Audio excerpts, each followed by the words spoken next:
A very warm good evening to one and all. Welcome to a yet another talk in our leadership lecture series. The title for today's talk is Life is Full of Ups and Ups. It's a great pleasure for me to introduce our motivational speaker today, Mr. Ramgopal Vallath, who is going to talk to us about his lifetime experiences. Ramgopal Vallath, also known as RamG, is the most positive individual you can ever meet in your life. During his BTech days in year 1989, in electronics, Ramji lost his focus and almost failed to graduate. He was rescued from a potential depression by his parents and graduated in 5 years. At the height of his successful corporate career, at 34, he was as the youngest Telecom Circle Head in India.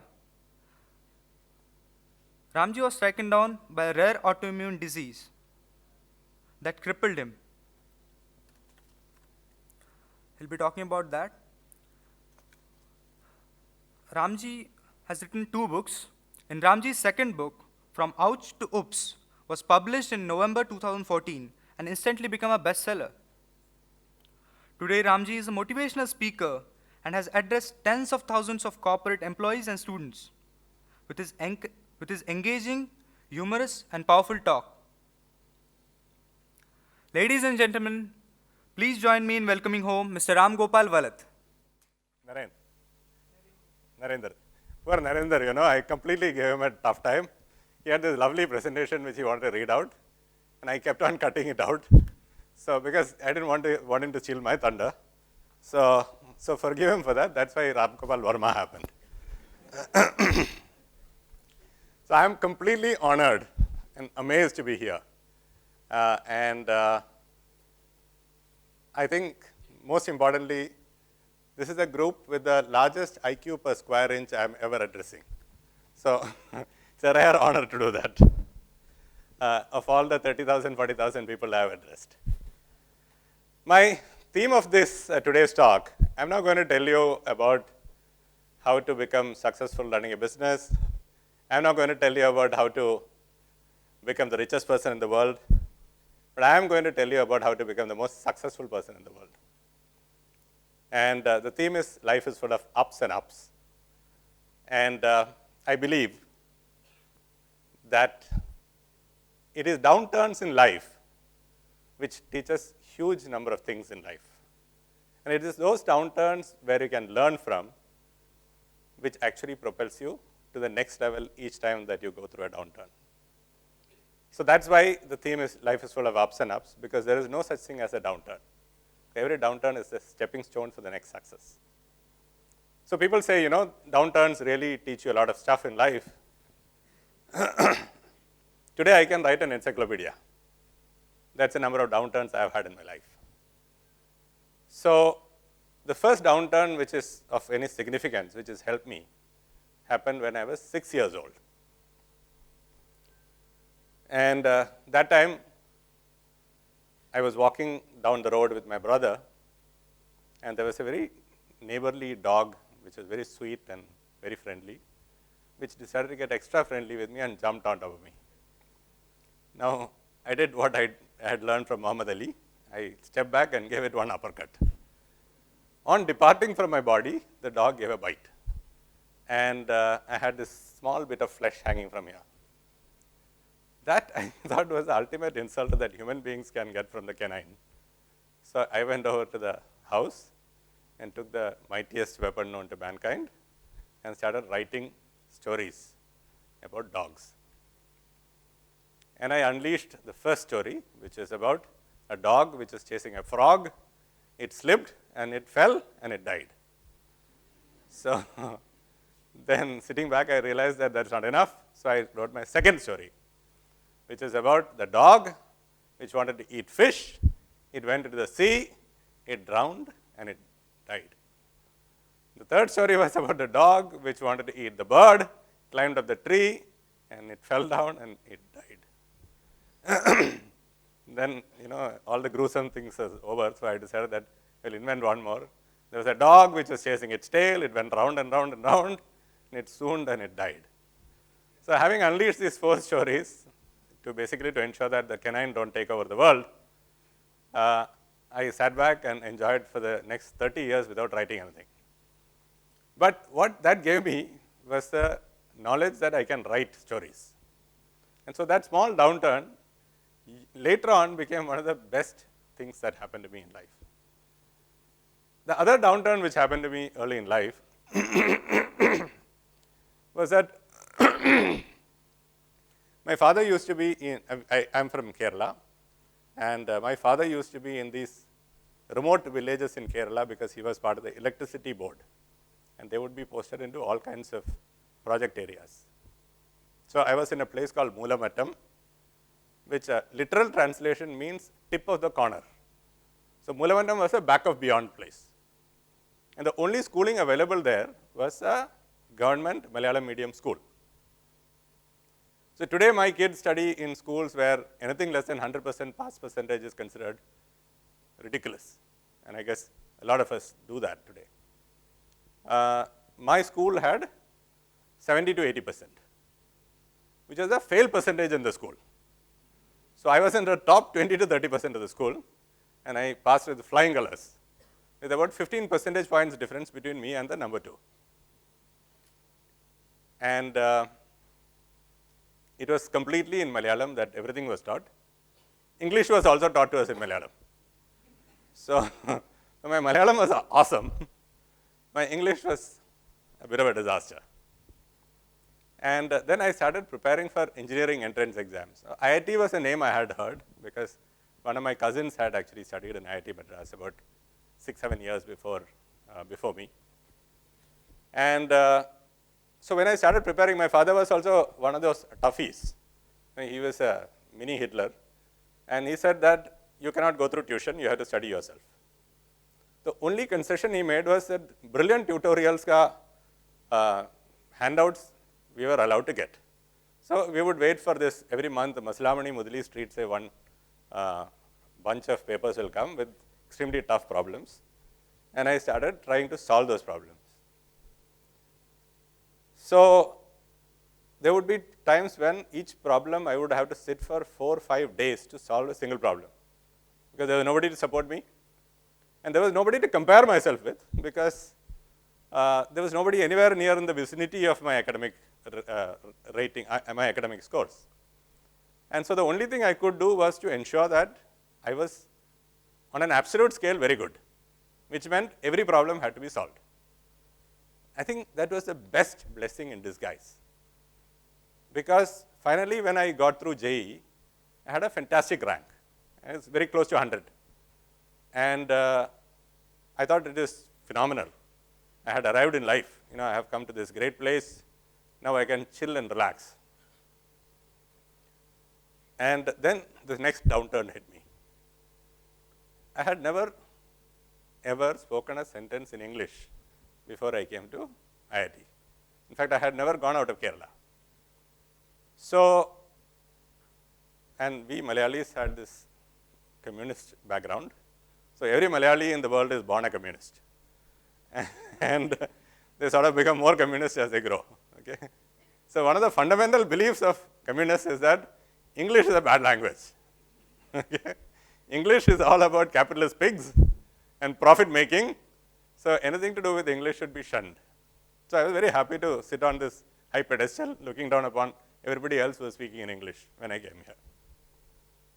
So I completely, this huge inferiority complex I had of trying and going and speaking to others in English, I couched it in this superiority complex, saying I'm a Malayali, Russians and Malayalis are the greatest in the world because we believe in communism.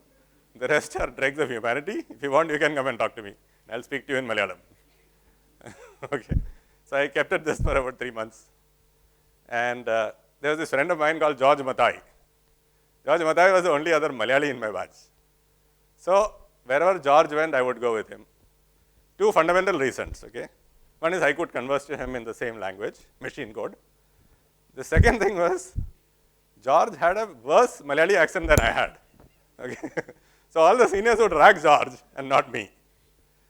So a couple of months went on like that, and then some senior caught me and said, hey dude, Sorry, dude was not invented at that time. I think he said, hey, pal.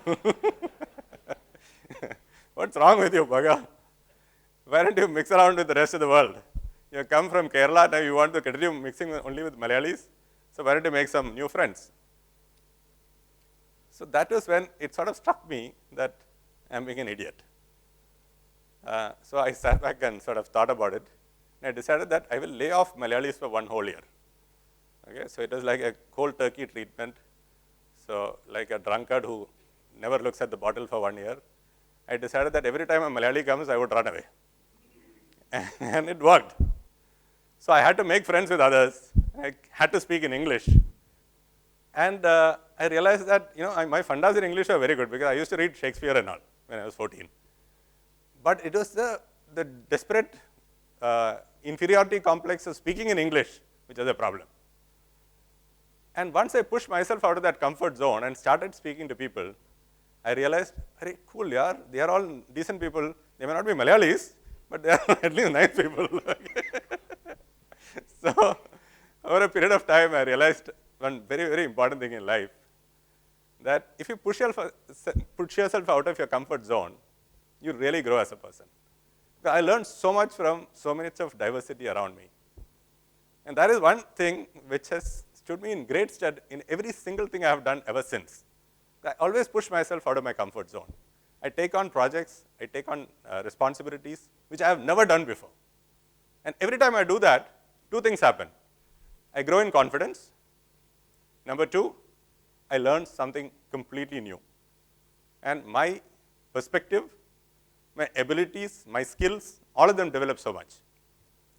So today, if somebody were to tell me that we have this zookeeper in Tanzania job, I would say, yeah, I don't mind taking it. Because anything which is out of the run of the mill is something which will make you learn so much. So that was a big learning for me. The next downturn happened in IIT itself. And sorry, I will just sip some water.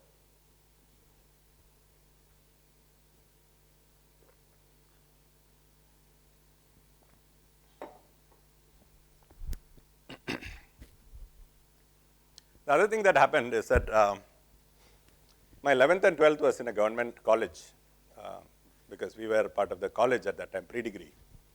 So I used to bunk all classes and study on my own. I used to enjoy that. So when I came to IIT, I sort of carried that mindset with me. And in the first year, I had pretty decent GPA. I was some 8.4 or something. And then it started looking like the GDP of India for the last 5 years. So 8.4 went to 8.04, then went 7.5, 7, 6.5, 6. If you do what y is equal to mx plus c, you know what the y was. It was heading towards the 0. Okay, so if I had studied for another 3-4 years, it would have hit 0. So I started trying to figure out what to do in life.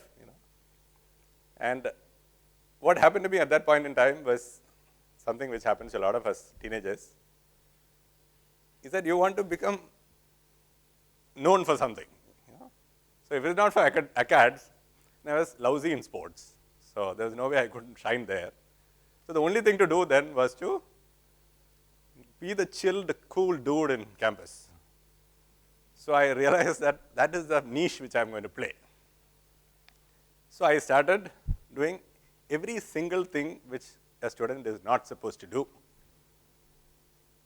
All addictions, and every quiz before that we would sit up till 5 o'clock in the morning playing bridge. And obviously the marks started tanking further.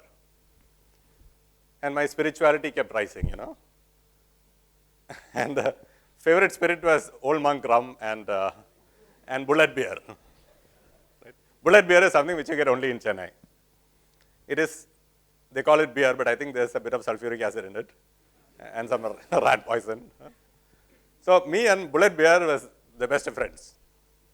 And grades kept going down. At the end of this fifth semester, I realized, boss, I don't have enough credits.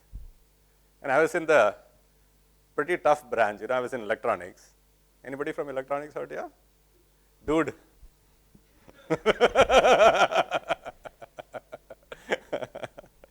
Okay. So,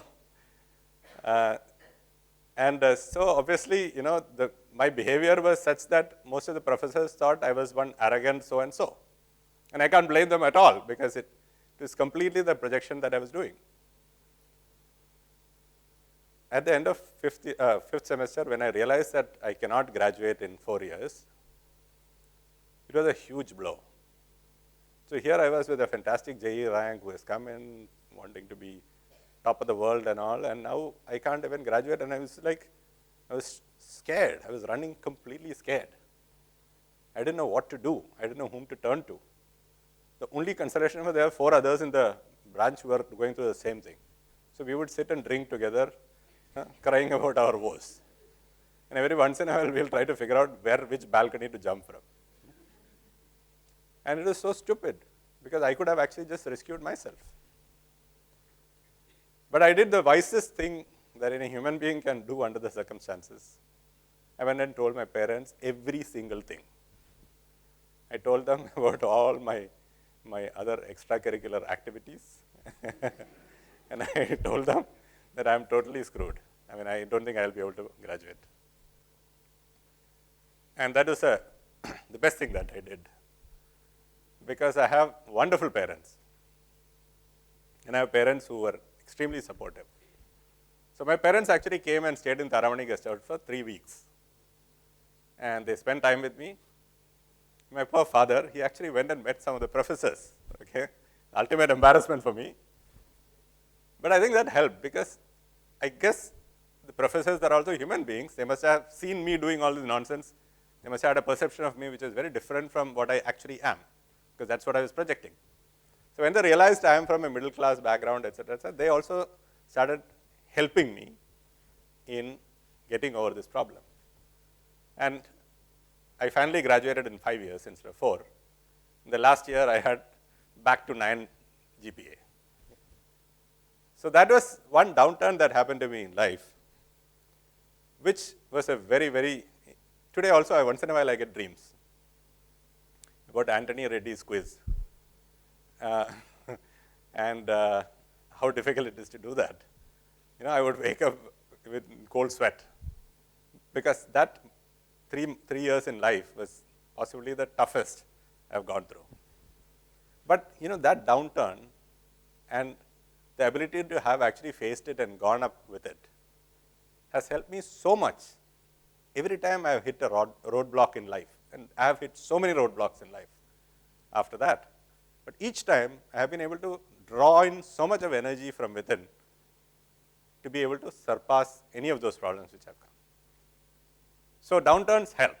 Downturns are learnings. So downturns are something which you need to really, really understand what is happening and learn from it, and then find solutions from. I went on to do my management primarily because I didn't learn too much in electronics out here, and I had no other option. So I did my management, and I went on to build a very, very fantastic career. And that's when in my career I realized the other downturn in my life which has helped me majorly.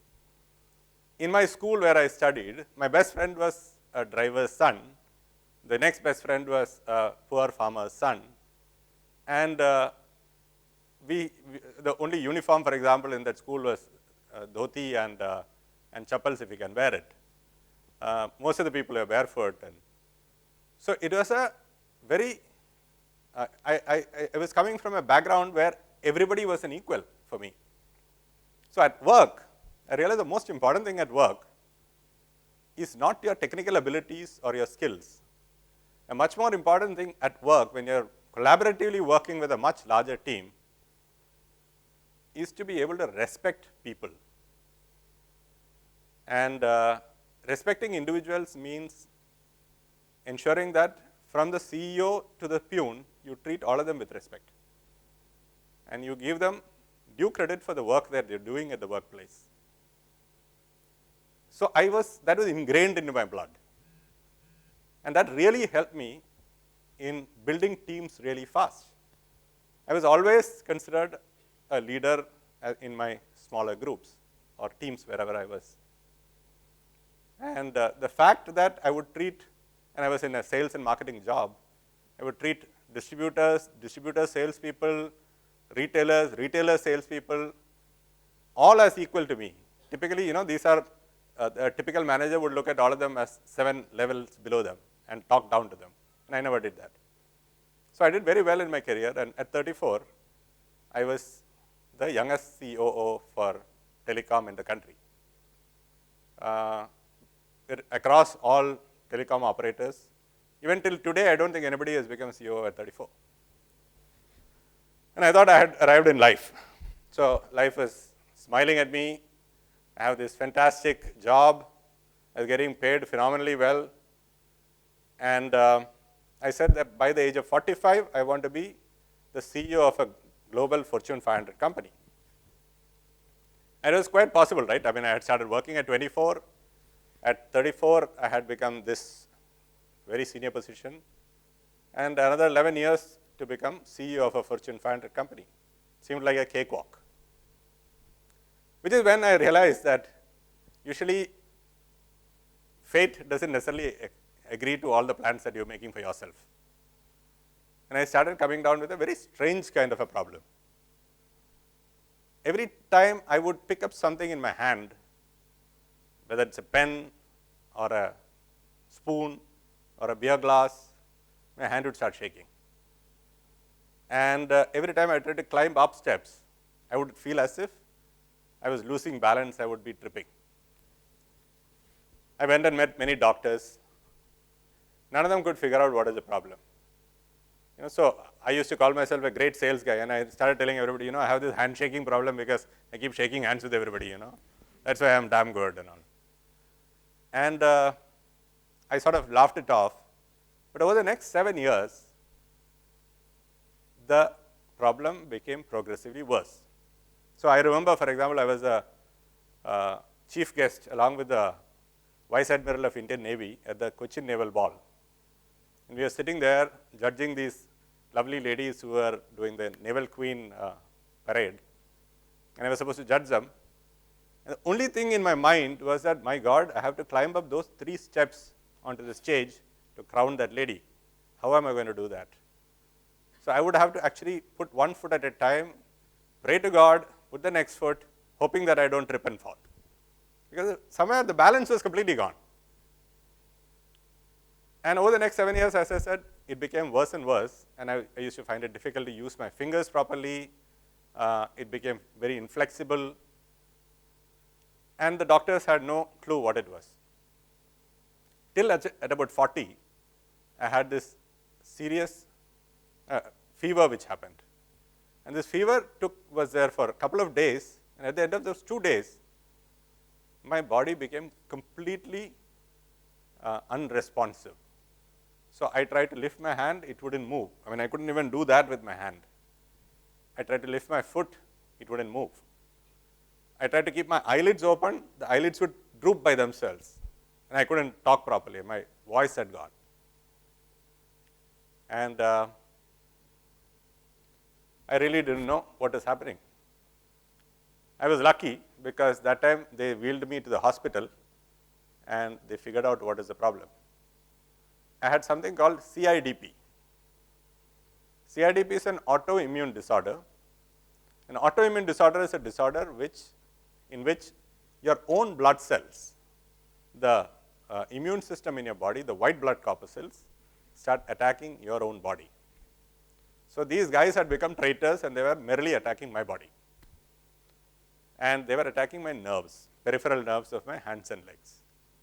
So the nerves were losing what is called the myelin sheath, which is a sheath on the nerves.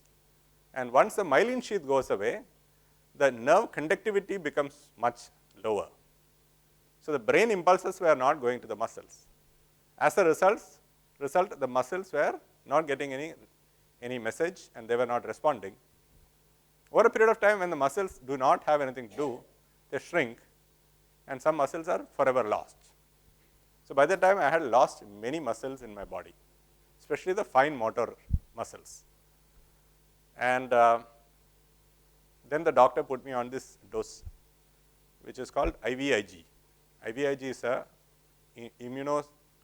intravenous immunoglobulin, it's called.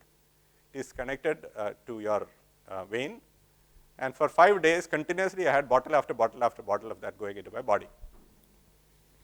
And at the end of 5 days, it was 6 lakh rupees, the treatment. But at the end of 5 days, I started feeling better. And then I went home. And over the next 1 week, my body recovered remarkably. And I told myself, now I am really going to go after this.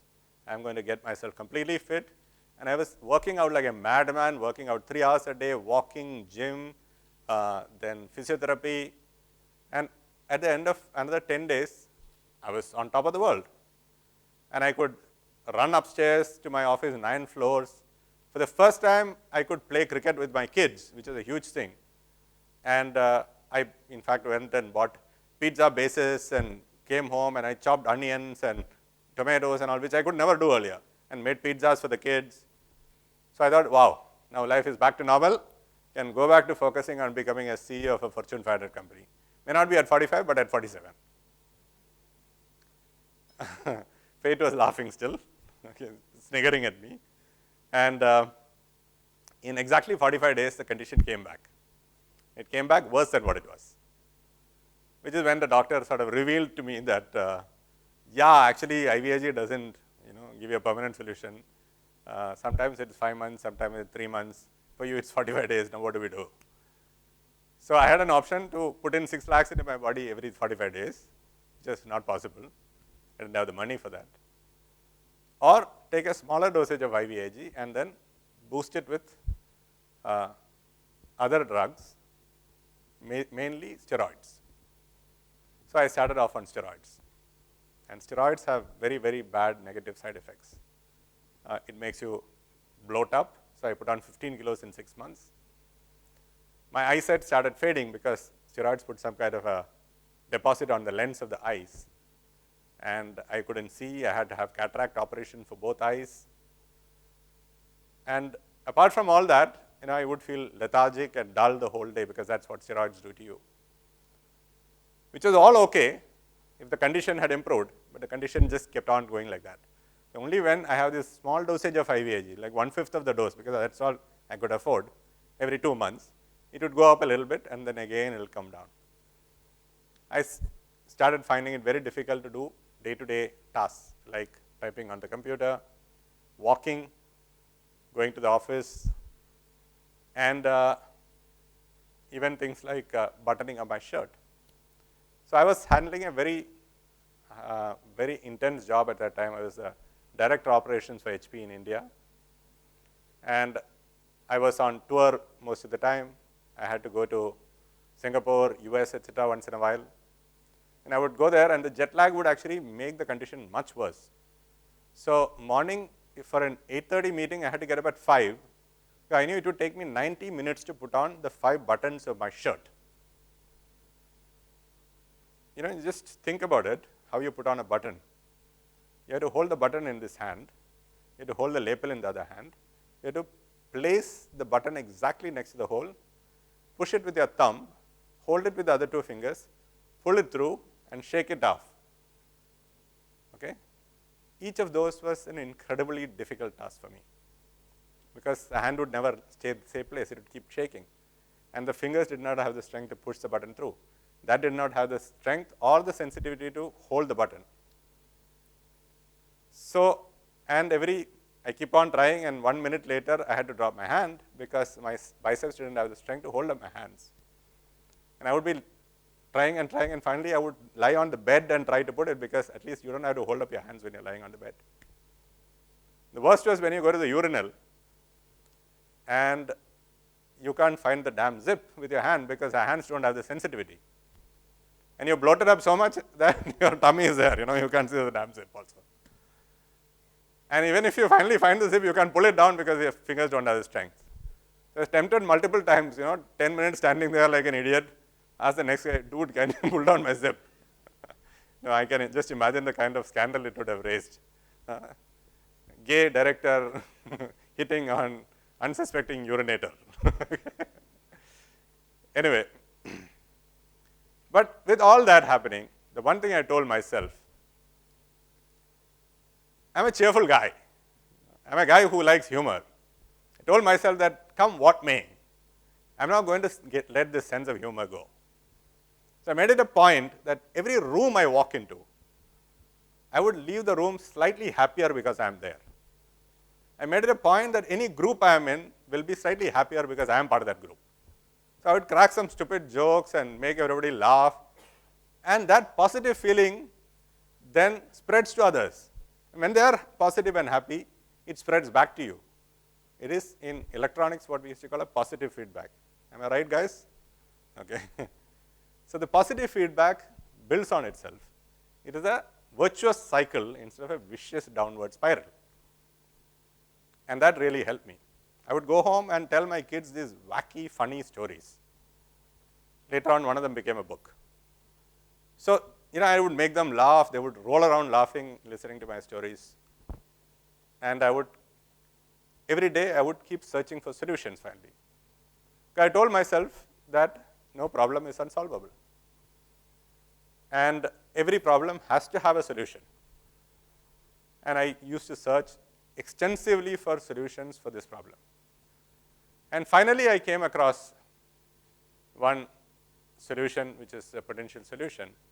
There was a doctor in the US who was doing clinical trials for conditions like this, all kinds of autoimmune disorders. And he seemed to have a pretty high success rate. So I decided to go for that.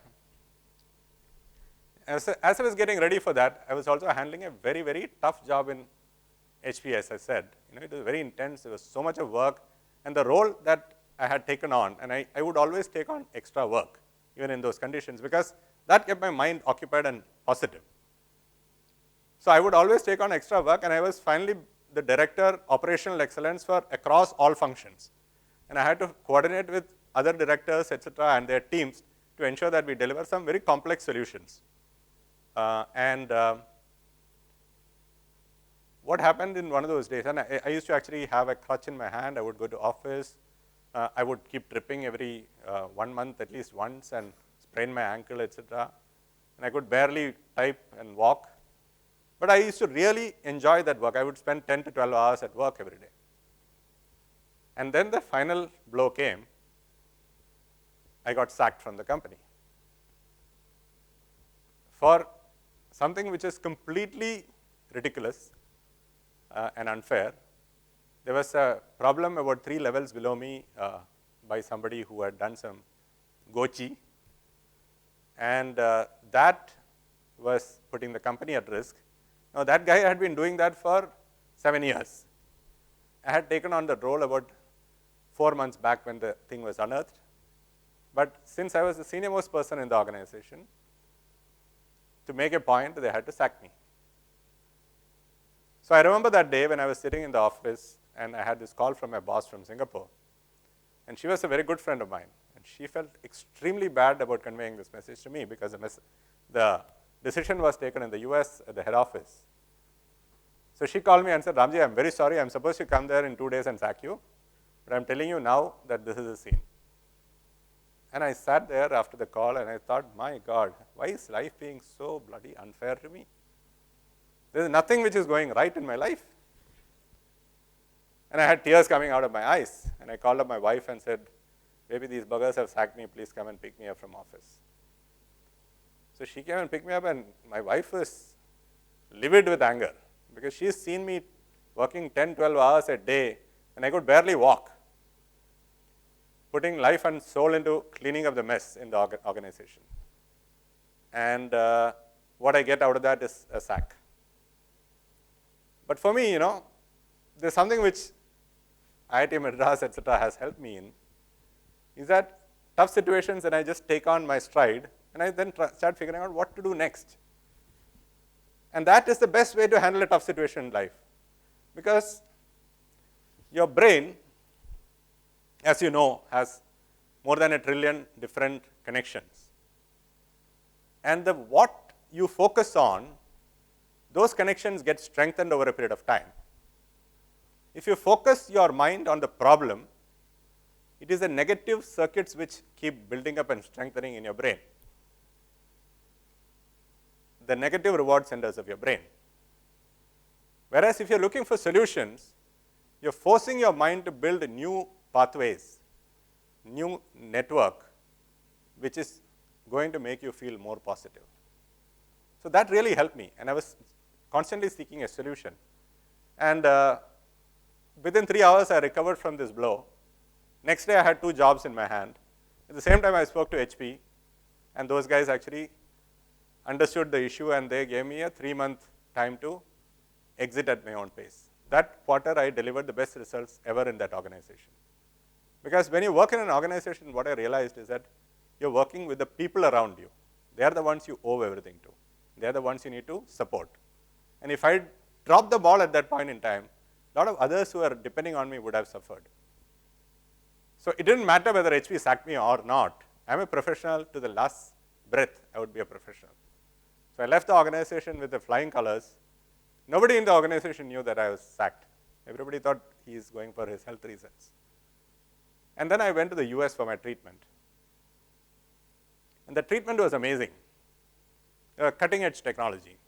So you have something called stem cells in your blood.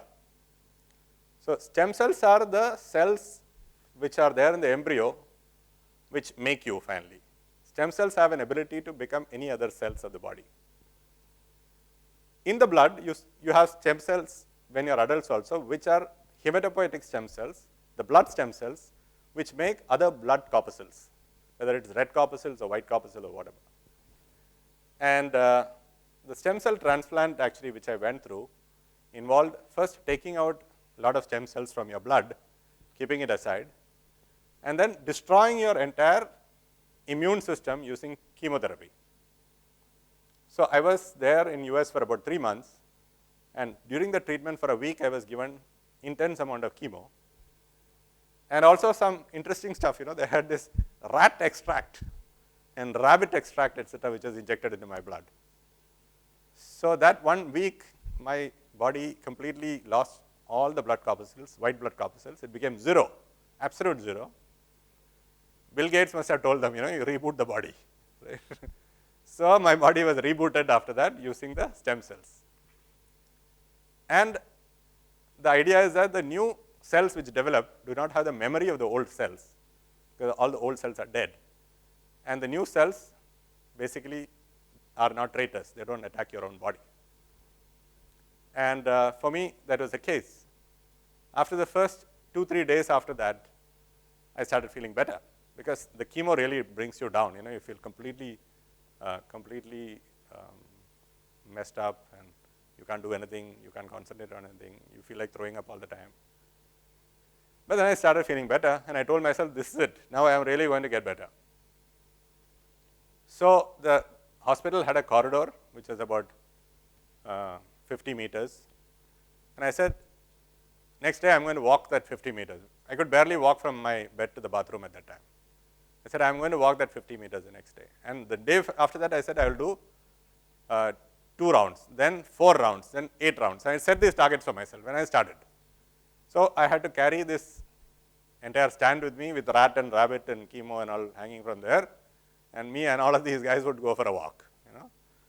And first day I did that 1 round, and I felt fantastic. I came back, next day I did 2 rounds. Next day, instead of 4 rounds, I did 5 rounds. Then I did 12 rounds instead of 10 rounds. So I was beating my own targets every day, and I was feeling awesome. And they actually discharged me from the hospital, and I came back home, and I drew up an Excel sheet. 27 exercises, 180 days. Each day, I would put target for each of the 27 exercises. So for example, I could not lift my hand at that time. The wrist would just fall down like this. I had no strength to lift it. So I said the first week, I would just lift it 5 times each day. Next week, I said I would do it 10 times, then 15, then 20. Then I would hold a pen in my hand and lift it 5 times. Then 10, 15, 20. Then a toothpaste in my hand and 10, 15, 20. Like that, I put targets for every single muscle of my body which had deteriorated. And for the next 180 days, I beat every single target every single day. And that made me feel amazingly awesome. At the end of that 6 months, I was walking 6 kilometers in 70 minutes every day. And I had recovered most of the muscles which I had lost. That is another important lesson I learned in life. When you face tough situations and you have a big goal for yourself, always break it down to smaller achievable goals.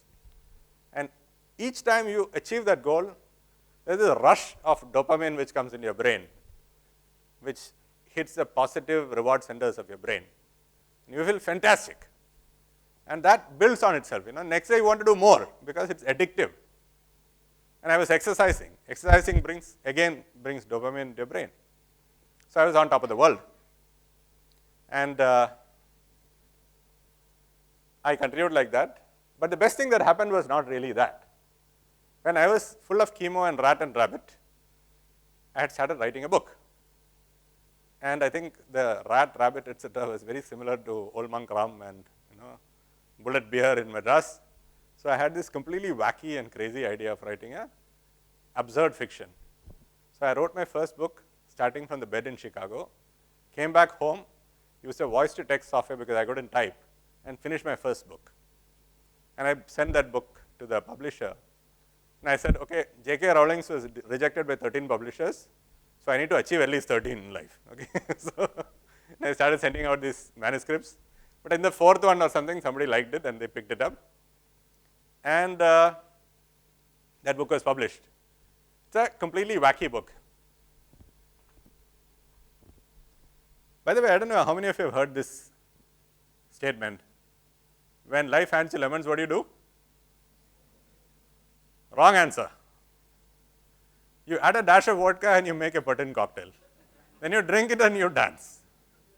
That's what you do when life hands you lemons.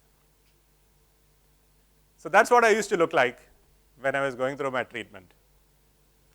And then I became a completely handsome dude like that, I must thank, of course, Photoshop for a little bit of that work. But and L'Oreal number 3, which is there on my head. But this is the first book I wrote. It's called Oops, the Mighty Gurgle. I have tried to marry Isaac Asimov, who is my favorite, with P.G. Wodehouse, who is my favorite. So it's a wacky and completely absurd science fiction book. And the main character in that is this time-traveling, evolved pumpkin from the future, who has come to rescue humanity from total annihilation and destruction by a planet of green pigs, evolved green pigs, again futuristic. Why?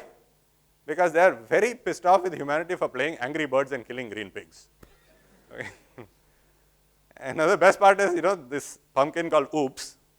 Oops comes and takes 2 kids from Earth and they go across the galaxy. And they land upon this planet called Holy Butt. And there's this species called ceribums in that planet. Ceribums have obviously their brains not on their heads, but slightly southward of it. Okay. And among the ceribums, it is a crime to meet each other face to face. You should always turn around and meet each other, because the most coveted part of the body should meet each other first. So, the story is full of such completely ridiculous stuff. And it became a bestseller. And it was targeted at, I had written it for all age groups, because there is a lot of humor which only adults can understand, because it's from Shakespeare and 1984 by George Orwell, and there are all kinds of different kinds of connotations there, which kids can't understand, but kids really loved it. They loved the ceribums anyway. So I started going to schools to give science workshops for children. And I loved it because, I would talk about ceribums and they would roll around laughing, and then I will tell them, this is what a neutron star is, this is what a black hole is, the size of the galaxy, how many galaxies, Hubble telescope looking at one spot and finding 15,000 galaxies, all that funda. And they loved it, and I was teaching them science. And then somebody called me in a corporate for a talk, and my life changed. After that, till today, I have delivered about 40 different talks in the last 2.5 years. And I keep telling people that's very important to face tough situations and convert them to pluses, convert them to successes. And every single downturn in your life, if you look at it, you can convert to a success. So today, when I talk, I don't speak very fast. So people say, wow, he's got so much of gravitas, he speaks so slowly and deliberately.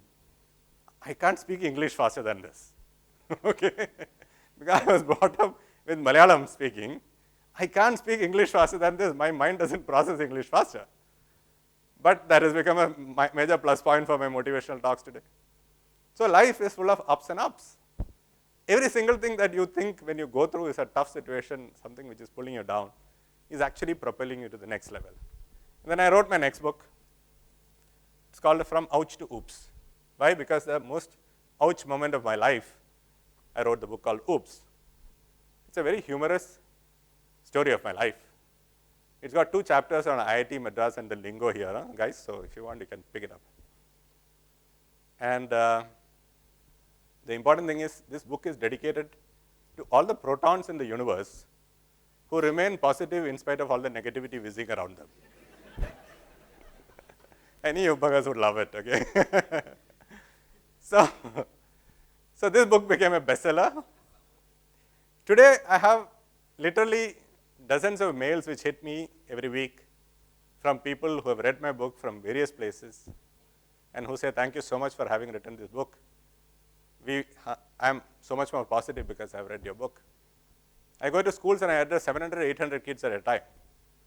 And to keep 800 kids engaged in one room for 1 hour is a damn tough task.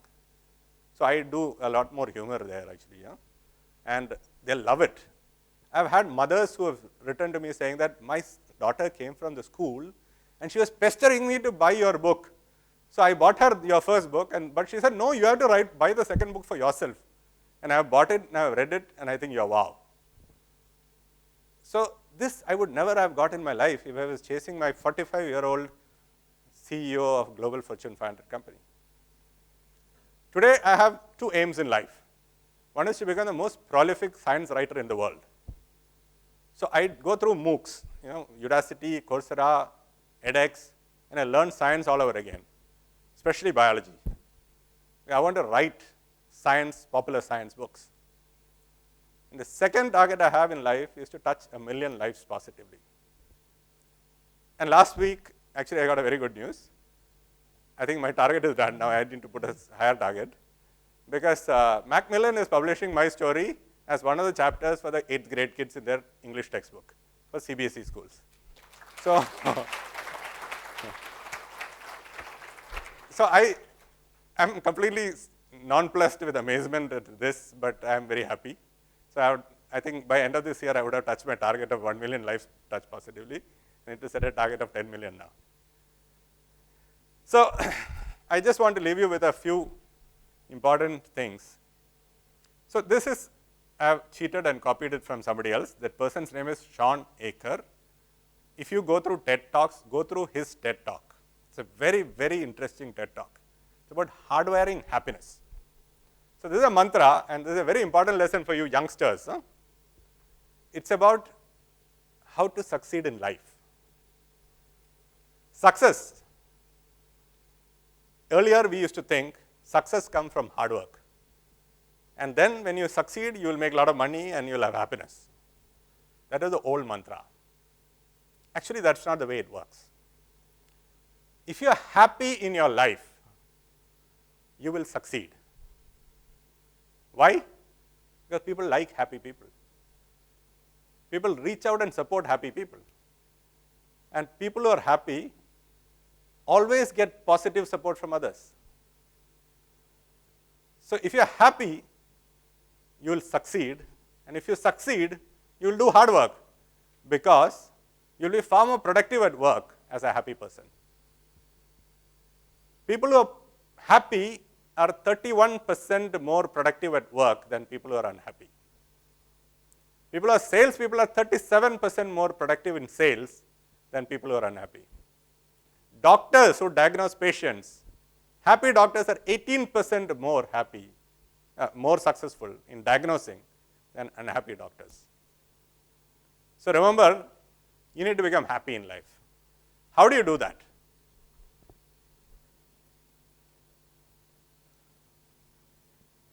A very important thing to remember is that we all live in this continuum of our feelings.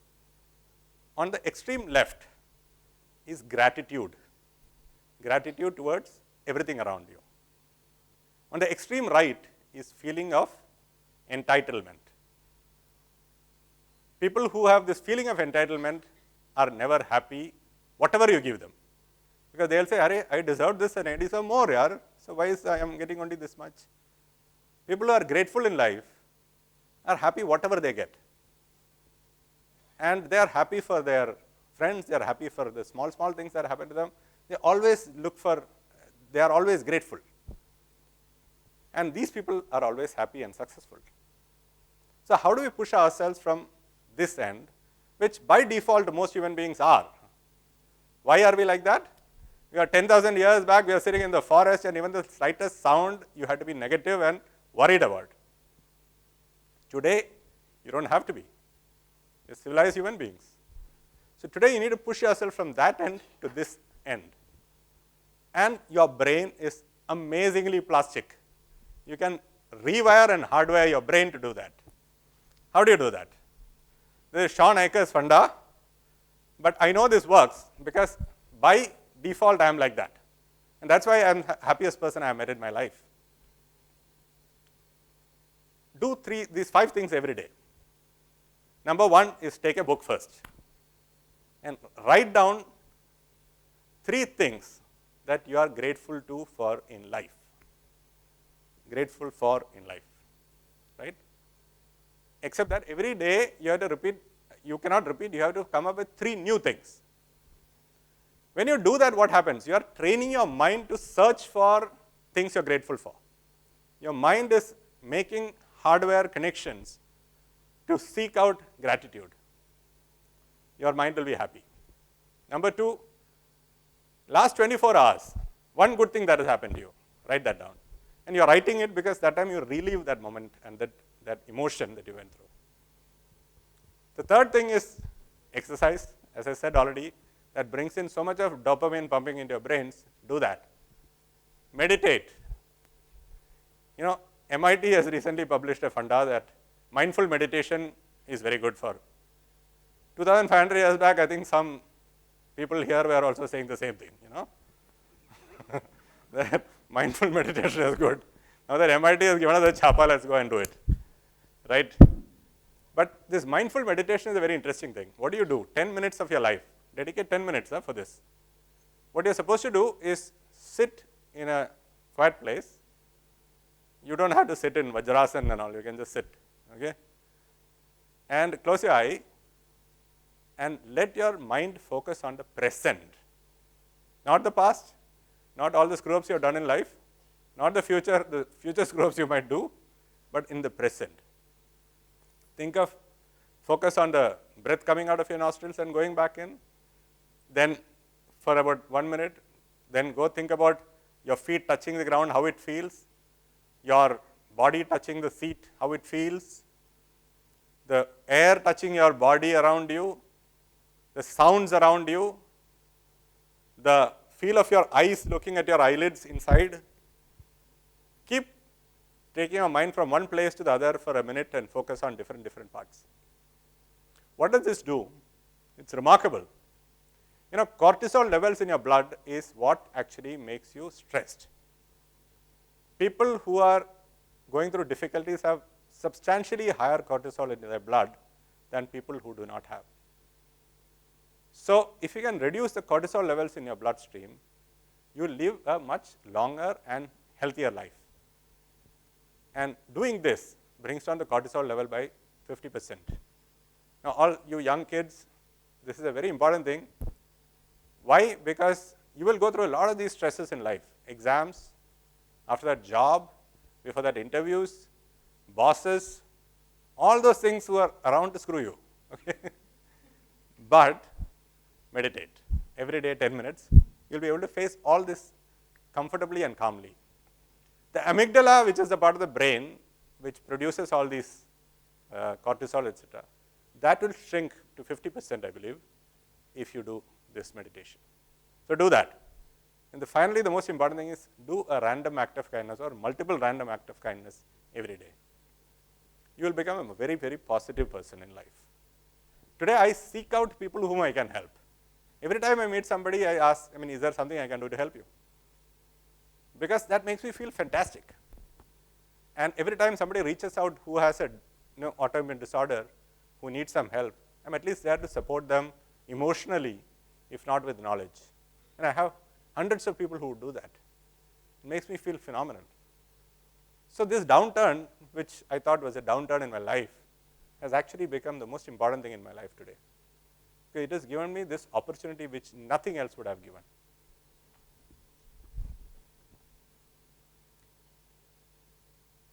Last slide. I have some rules which I have kept for myself, which has really helped me.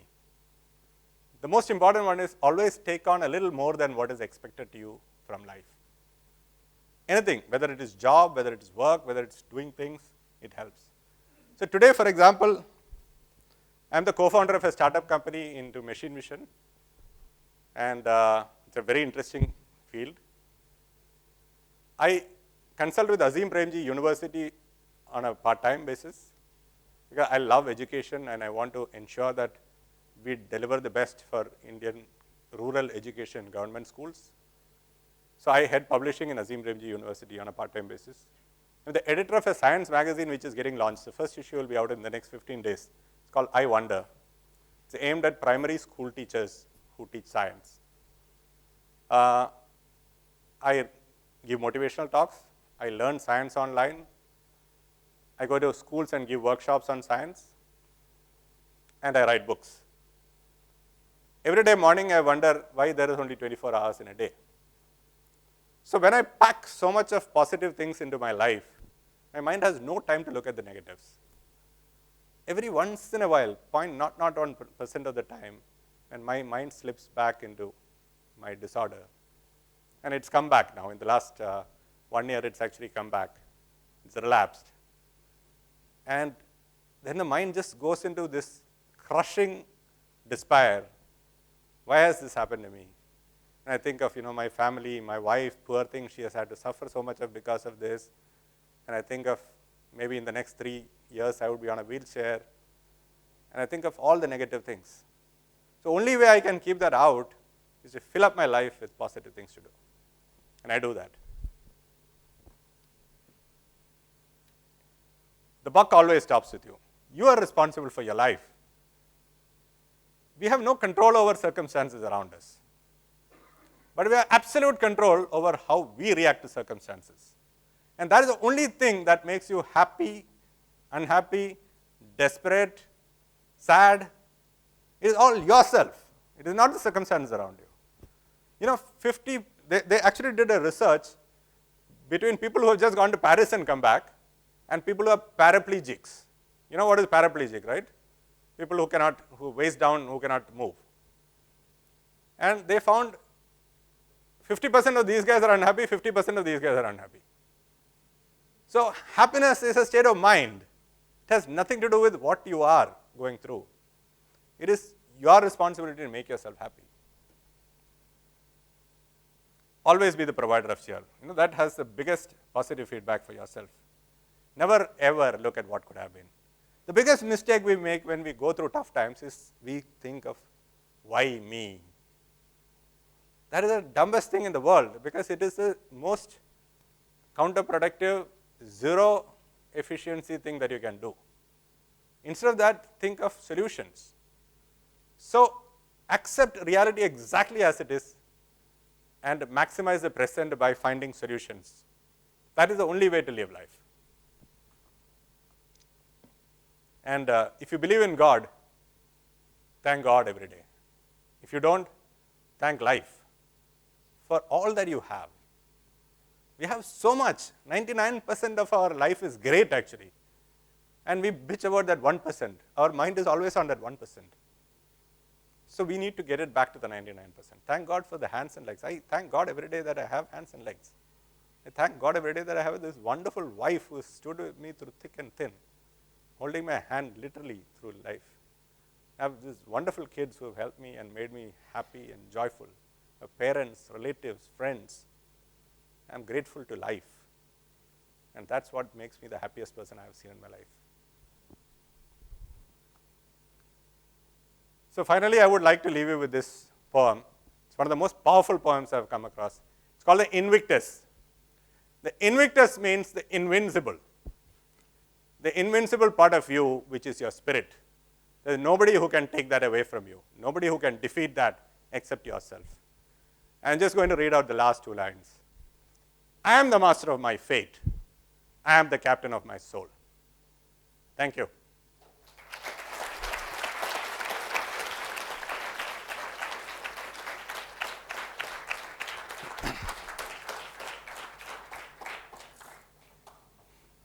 If you have any questions, I'll take that. Huh? Sorry, Narinder. Huh? Oh, sorry. Okay. I keep on screwing up. Sorry, my friend. Yeah. Thank you, sir, for that insightful and wonderful lecture.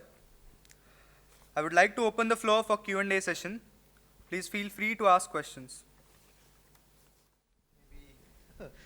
Okay.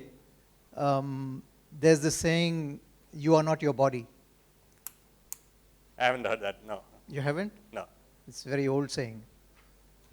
So basically what it means is that, it goes into a lot of other things. Like, for example, you are actually just an energy force. And it's connected to your physical body.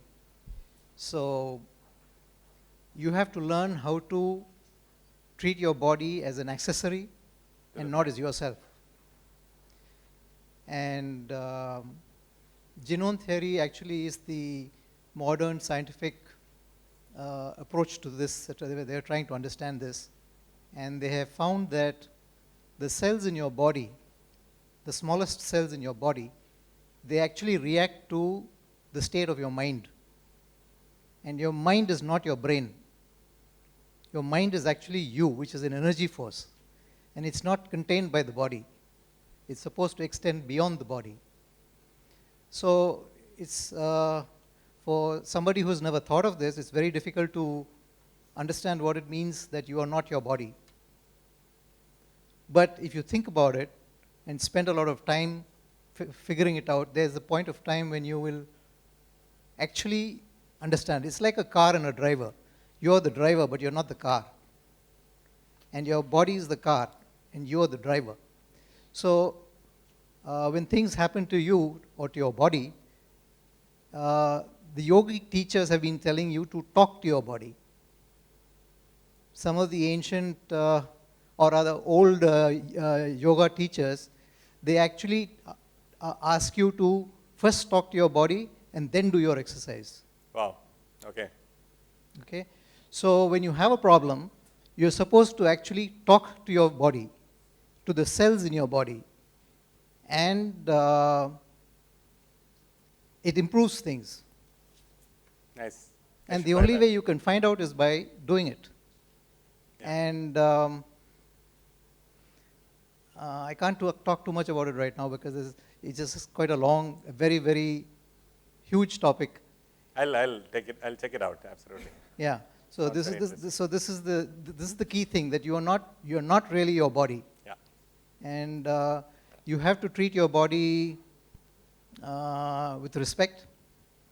And if the body is not functioning properly, you have to talk to your body about the problem and try to solve it. Because, like I said, you're only attached to it. You are not it. And if you neglect your body, it will give all the problems that you can probably think of. Thanks. I think that's a very good insight. Thanks. I should check this out. Yeah, so it comes from a long, long time ago. So I think the people the wise men in the past were much, much wiser than what we are today. Yeah. Thank you. Okay. So first of all, Please give him a round of applause for that amazing speech. Thank you so much, sir. And first off, I would like to say, I'm not very positive usually. And after hearing this, there are a few questions that are coming in my mind.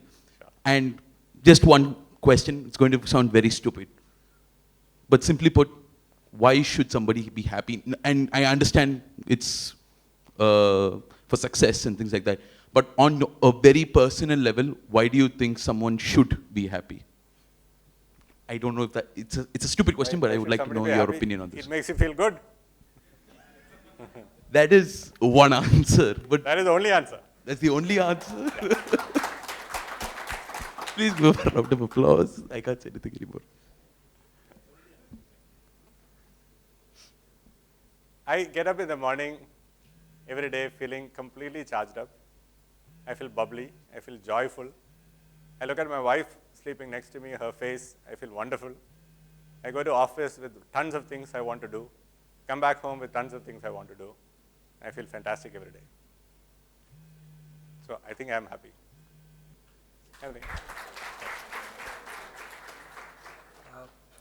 I would like to invite Professor Vijayan to present the memento to our esteemed speaker. Should I come down, sir? Thank you so much. Thank you so much. Thank you so much, sir.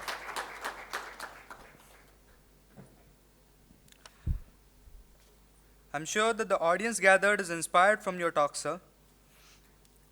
We express our gratitude to Mr. Ramgopal Vallath for giving us You demoted me now, yaar. for giving us opportunity to have him here today. We would also thank everyone for the overwhelming support. Thank you everyone for being here. It's very important when the crowd is responsive. I feel I get my energy completely from the crowd, and thank you so much for that. Really appreciate it. There's an offer to all of you. Anybody who goes through difficult times, if you want to reach out to me, I'm completely available. Please, sir. My email number, email ID, mobile number, LinkedIn, Facebook, contact me on anything, not a problem. Okay, it's ramgopal.vallath@gmail.com, and you can drop me a mail on that. Seriously, and it's a serious offer. Whatever I can do to help. I mean, I'm not a magician, but whatever I can do to help, I'll be very happy to do that.